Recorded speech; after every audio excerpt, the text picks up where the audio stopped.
অবশেষে খুলল ব্যারিকেড।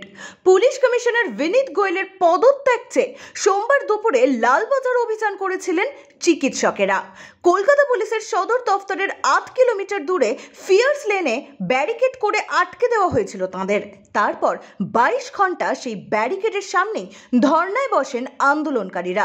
অবশেষে মঙ্গলবার দুপুরে সেই ব্যারিকেড সরিয়ে লালবাজারে ডেপুটেশন জমা দিতে যাওয়ার অনুমতি দিল পুলিশ। লালবাজারে ডাক্তারদের জন্য ব্যারিকেড খুলে দেওয়া হচ্ছে। 22 জনের প্রতিনিধি দল যাবে সিপির সঙ্গে কথা বলতে, হাতে প্রতীকী শিরদাঁড়া নিয়ে। মানববন্ধনের মধ্য দিয়ে লালবাজারে গেলেন চিকিৎসকেরা।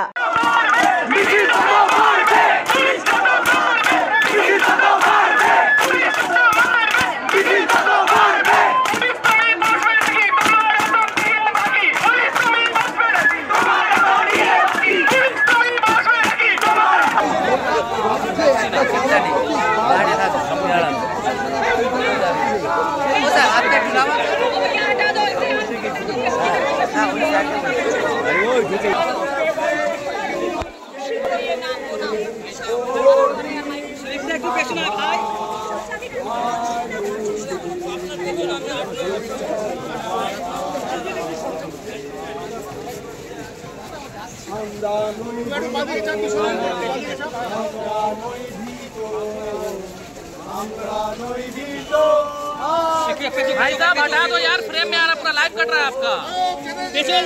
पूरा फ्रेम में आ रहा है यार, तो हटाओ। अरे আপনি শুনুন না, বলছে সবাই। बताओ यार, प्रोफेशनली काम कर रहे हो यार। না না, আপনাকে ওইখানটা চলে যান শুরুটা।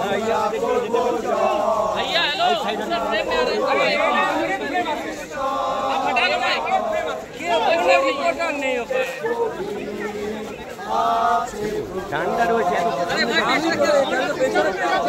ब्यूरो रिपोर्ट, एक्सपोज वार्ता।